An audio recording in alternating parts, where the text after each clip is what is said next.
Sa gitna ng mga pinakamaliwanag na bituin sa industriya ng pelikulang Pilipino, si Janine Gutierrez ay isang simbolo ng versatility at pagiging malikhain. Ang kilalang aktres na ito ay may kahangahangang portfolio ng mga papel na nagpapakita ng kanyang natatanging kakayahan, na nagpatibay sa kanyang posisyon bilang isa sa mga pinakapansin-pansing performer sa kontemporaryong pelikulang Pilipino. Habang siya ay gumanap sa maraming serye sa telebisyon mula sa Villa Quintana noong 2013 hanggang sa Dirty Linan noong 2023, ipinakita rin ng kanyang mga papel sa pelikula ang kanyang hindi matitinag na dedikasyon sa kanyang craft.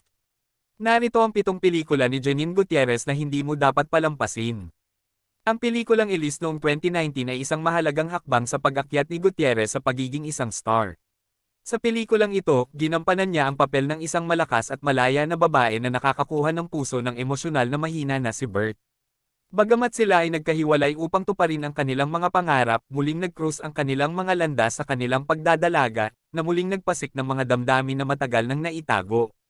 Ang unang pagtatanghal na ito ay nagpakita ng kakayahan ni Gutierrez na lampasan ang mga tradisyonal na romantikong papel, at magbigay ng tunay na damdamin sa isang karakter na puno ng substansya at determinasyon. Sa parehong taon, ipinakita ni Gutierrez ang kanyang breakthrough sa drama sa Babae at Baril, The Woman and the Gun.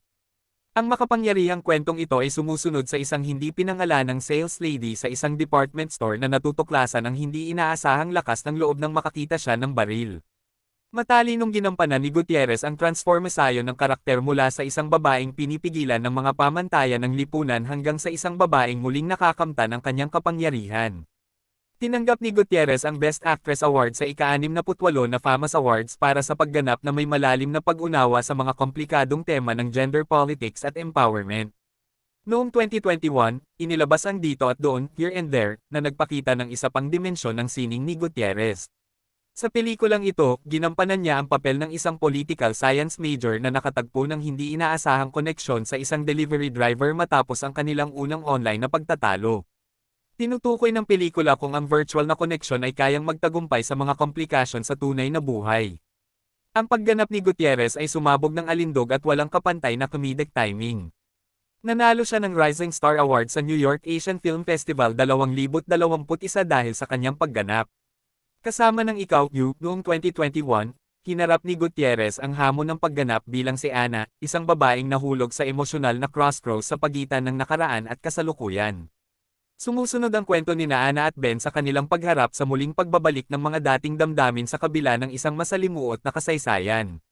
Ipinakita ng kanyang pagganap ang maisla na balanse ng pagnanasa at tungkulin, na naglalantad ng isang aktres na may kakayahang iparating ang malalim na panloob na salungatan sa pamamagitan ng maliliit na ekspresyon at maingat na pagpapakita ng emosyon. Ang Ngayon Kaya, Maybe Today, ay nagbigay kay Gutierrez ng pagkakataon upang tuklasin ang isang mas mature na konteksto ng pag-ibig. Bilang si M, na muling nagkita kay Harold, ang kanyang dating kasintahan, sa isang kasal 5 taon matapos ang kanilang paghihiwalay, ipinakita niya ang mga layer ng hindi natapos na damdamin at mga tanong na, ano kaya? Ang kanyang pagganap ay nagpakita ng kahangahangang pagiging tunay sa pagbalanse ng nostalgia, pagsisisi, at natitirang pagmamahal. Marahil ang pinaka-indikasyon ng sining ni Gutierrez ay ang kanyang papel sa Bakit Di Mo Sabihin? Why Don't You Say? Noong 2022. Ang kanyang pagganap bilang si Nat, isang babaeng bingi na humaharap sa mga problema sa kasal, ay nagpakita ng kanyang kahandaang yakapin ang mga mahihirap na papel na nangangailangan ng pisikal at emosyonal na pagpapahayag na lampas sa mga salita. Ipinakita ng performance na ito ang kanyang dedikasyon sa pagiging tunay at representasyon, na lumalampas sa mga tradisyonal na hangganan ng pag-arte.